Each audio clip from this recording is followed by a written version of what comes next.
Assalamualaikum warahmatullahi wabarakatuh. Bismillahirrahmanirrahim. Alhamdulillahirrabbilalamin. Wassalatu wassalamu ala sayyidina Muhammadin wa ala alihi wa sahbihi ajma'in, amma ba'd. Para siswa kelas 8 yang saya banggakan, alhamdulillah kita masih diberi kesehatan sehingga dapat melanjutkan kegiatan belajar mengajar walaupun tidak bisa bertatap muka secara langsung.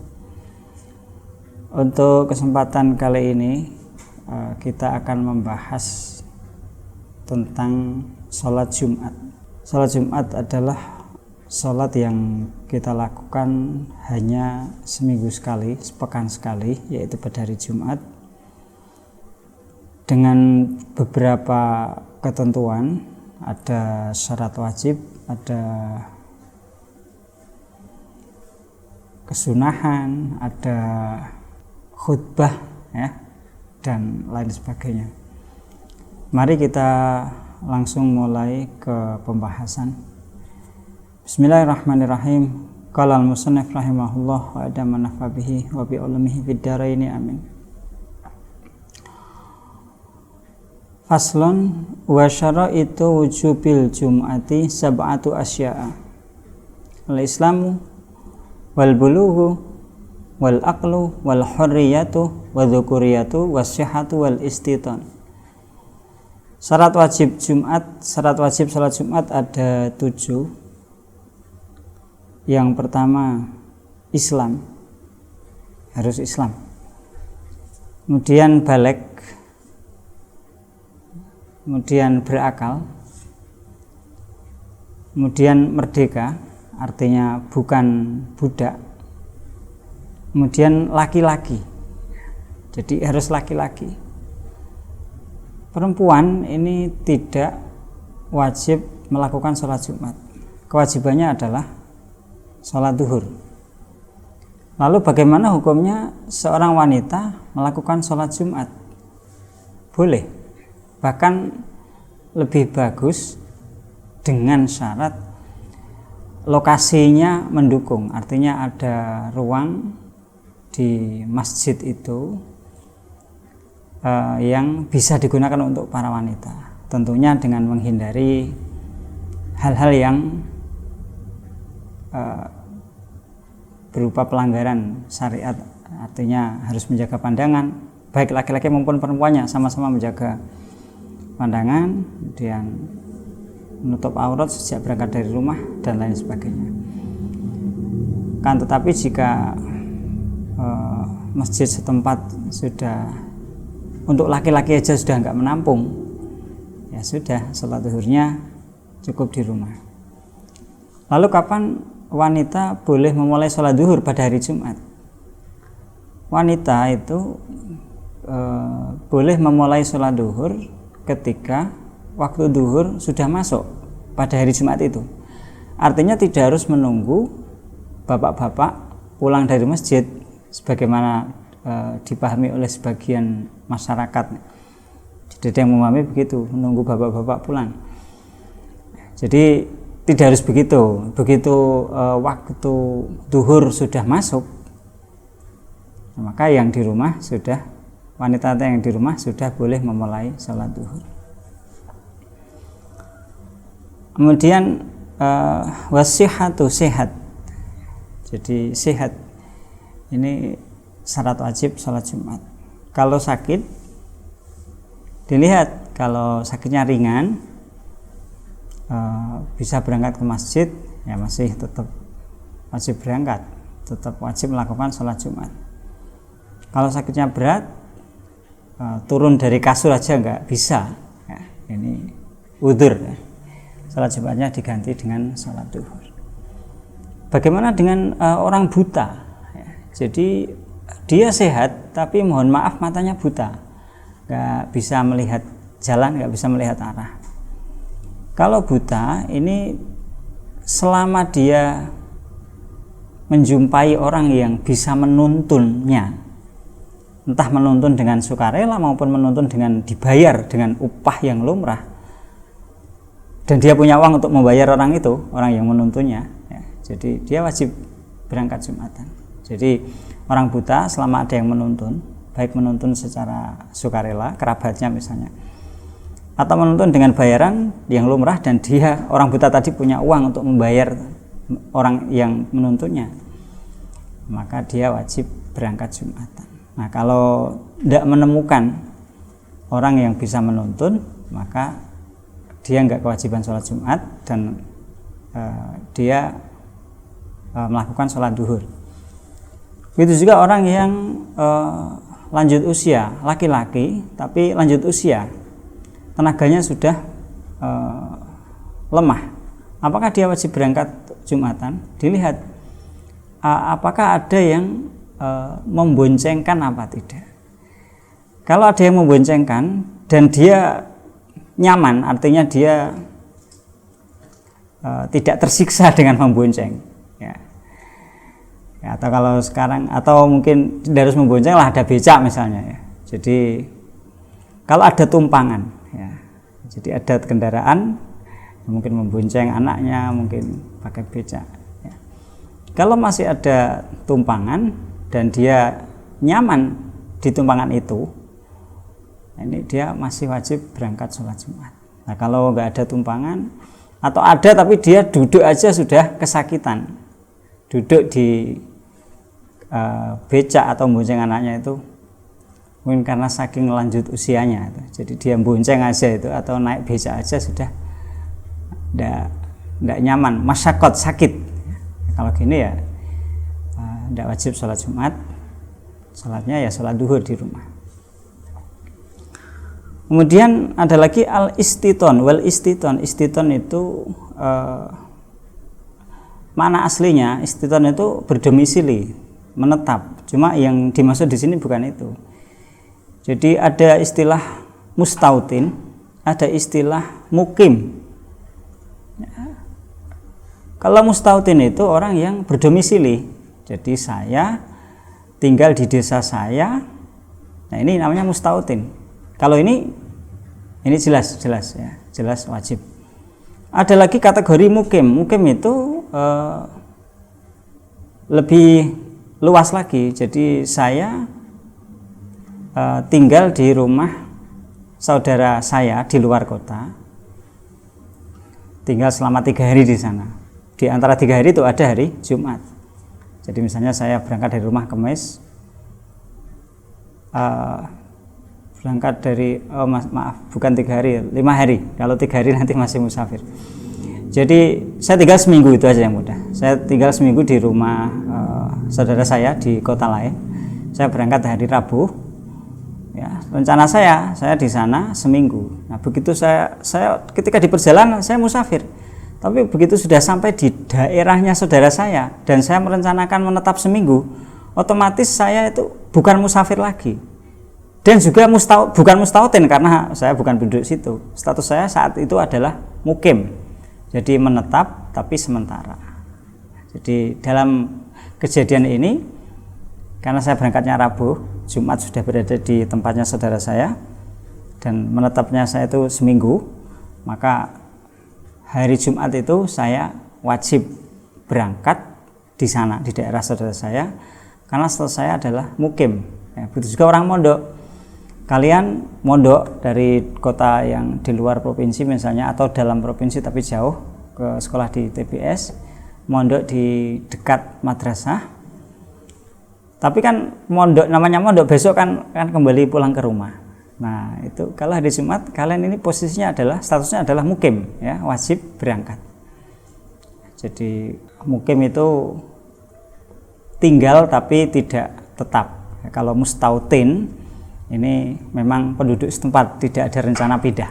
Kalau mukim itu tinggal untuk sementara waktu, ya, seperti anak pondok itu yang mudah.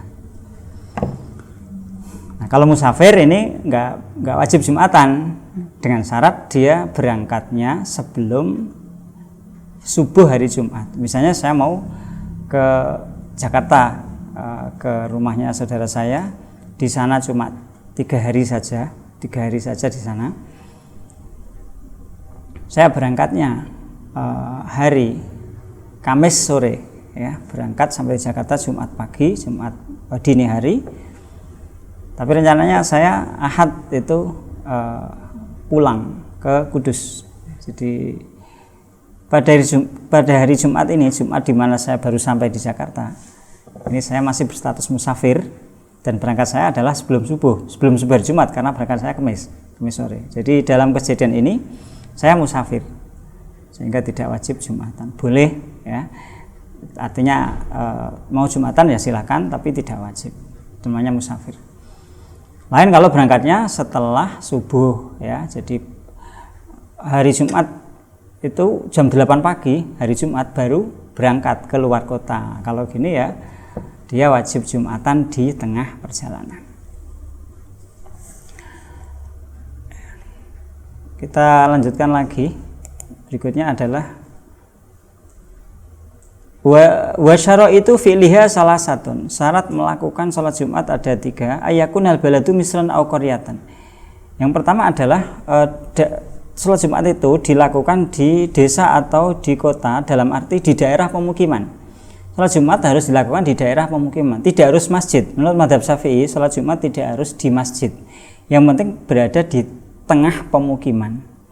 Bahkan misalnya di musola pun, ya, di rumah pun, menurut mazhab Syafi'i, asal itu berada di daerah pemukiman, itu, ya, misalnya punya rumah yang luas, terbuka, luas, ya, semua orang mudah untuk masuk, Jumatan di situ, itu menurut mazhab Syafi'i boleh, syaratnya yaitu tadi berada di area pemukiman.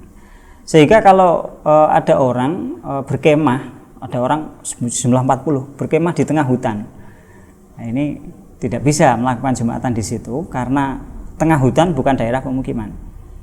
Ya, jadi menurut mazhab Syafi'i Jumatan harus dilakukan di daerah pemukiman, tidak harus masjid.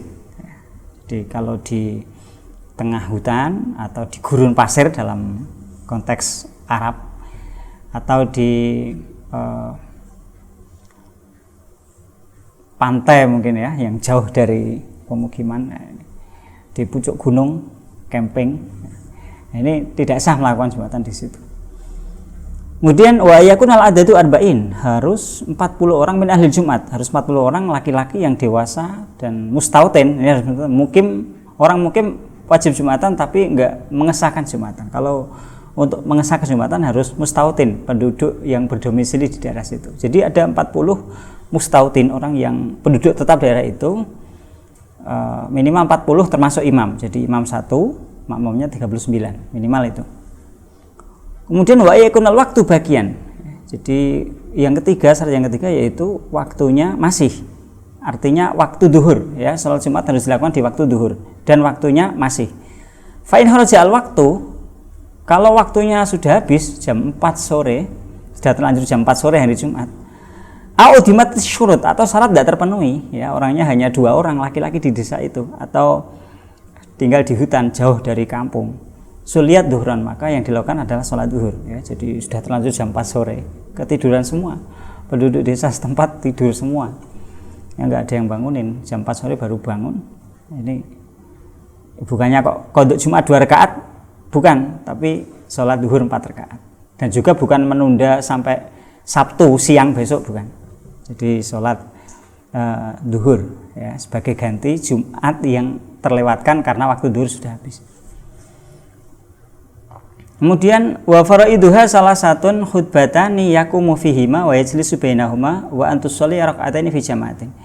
Jadi sholat Jumat ini harus didahului dengan 2 khutbah, ya, khutbah 1, khutbah 2, yang mana 2 khutbah ini harus dipisah dengan duduk sebentar.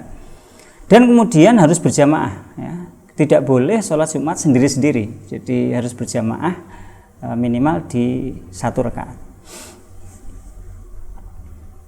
Nah, kemudian khutbah itu ada rukunnya. Yang pertama wasiat bittaqwa dari khutbah 1, 2. Kemudian ada lagi memuji Allah hamdulillahi ta'ala di rakaat 1, 2, di khutbah 1, 2. Salat ala Nabi di khutbah 1, 2. Kemudian ada membaca ayat di salah satu dari 2 khutbah, kemudian membaca doa untuk kaum muslimin di khutbah yang kedua. Itu jadi ada 5 rukun khutbah. Jadi wasiat bitakwa, baca alhamdulillah, memuji Allah, salat ala Nabi di kedua khutbah. 3 ini di kedua khutbah. Kemudian membaca ayat di salah satu dari 2 khutbah. Kemudian mendoakan kaum muslimin di khutbah yang kedua. Kemudian ini yang terakhir, wahai atuha arba'u khisal, kesunahan yang pada hari Jumat atau yang berkaitan dengan sholat Jumat ini ada 4. Yang pertama al-ghuslu. Sebenarnya banyak, ini disebut 4. Al-ghuslu, mandi Jumat. Orang yang mau Jumatan disunahkan mandi. Hukumnya sunnah muakkadah, enggak sampai wajib. Kemudian ya, jadi mandi ini boleh pagi juga boleh, tapi lebih baik didekatkan, dipepetke lah bahasa Jawa, dipepetke dengan keberangkatannya. Berangkat jam 11 ya mandinya ya sebelum itu ya. Misalnya mandi jam 7 pagi, jam 11 baru berangkat. Ya, sudah mendapatkan kesunahan, tapi kan sudah bau badannya itu. Jadi lebih baik didekatkan atau disambung dengan keberangkatannya ke masjid. Kemudian watan diful jasad, jadi membersihkan badan dari kotoran, dari bau. Kemudian walubsus ya bilbidi, memakai pakaian yang putih. Ya, untuk sholat Jumat usahakan pakai baju putih. Ya, kalau nggak punya baju putih, ya membeli. Usahakan membeli baju putih untuk sholat Jumat. Masa nggak punya, ya diusahakan. Ya, kalau ada rezeki yang lapang, usahakan membeli. Ya. Betul-betul nggak punya, ya pakai baju yang bagus walaupun bukan putih. Tapi usahakan pakai yang putih. Kemudian wa ahdudufri, memotong kuku, wa tibulan, dan memakai wangi-wangian, memakai minyak wangi. Kemudian wa yustahabu al-insat fi waqtil khutbah, jadi disunahkan mendengarkan khutbah saat khatib membaca khutbah, jadi jangan malah berbicara sendiri dengan temannya. Kalau madzhab lain mengatakan wajib insat, wajib mendengarkan khatib saat berkhutbah. Kalau dalam madzhab Syafi'i sunnah mendengarkan. Wa man dakhala wal imamu yahtubu shalat raka'ataini khafifataini summa yajlisu. Barang siapa masuk ke masjid, ke tempat Jumatan, ke masjid ya. Barang siapa masuk ke masjid, imam sedang berkhutbah, imam sedang dalam posisi khutbah, maka orang yang baru masuk itu jangan langsung duduk. Disunahkan untuk jangan langsung duduk. Jadi dia disunahkan, diperbolehkan ya, sholat 2 rakaat yang cepat lalu duduk. Jadi masih ada kesunahan sholat 2 rakaat. Bisa sholat tahiyatul masjid, karena ini kasusnya masjid ya, jadi dia masuk masjid lalu sebelum duduk sholat tahiyatul masjid, atau sholat qobliyatul Jumat. Jadi kalau dia memilih tahiyatul masjid, nanti qobliyatul Jumatnya bagaimana? Qobliyah Jumat dilakukan setelah selesai dari sholat Jumat, tidak apa-apa. Masuk ke masjid, tahiyatul masjid, imam sedang khutbah, qobliyah Jumat ditaruh setelah sholat Jumat. Jadi setelah sholat Jumat sholatnya nanti 2, ada qobliyah Jumat, ada ba'diyah Jumat, tidak apa-apa. Atau dia masuk ke masjid, imam sedang khutbah, dia langsung qobliyah Jumat, boleh ya. Atau niat 2 ya, qobliyah Jumat ya, tahiyatul masjid 2 rakaat diniyati 2, boleh, karena tahiyatul masjid itu sholat yang ghairu maksudah, boleh dirangkap dengan sholat yang lain. Jadi kalau dia memilih qobliyah Jumat, maka nanti setelah sholat Jumat tinggal sholat ba'diyah Jumat saja. Ya, setelah itu, setelah selesai sholat, dia duduk mendengarkan khutbah. Nah, jadi itu beberapa hal yang berkaitan dengan sholat Jumat. Semoga kita diberi hidayah Allah, bisa terus melakukan sholat Jumat walaupun dalam kondisi seperti ini, tentunya dengan protokol kesehatan, dan juga melakukan kesunahan-kesunahan yang berkaitan dengan sholat Jumat. Amin Allahumma amin. Assalamualaikum warahmatullahi wabarakatuh.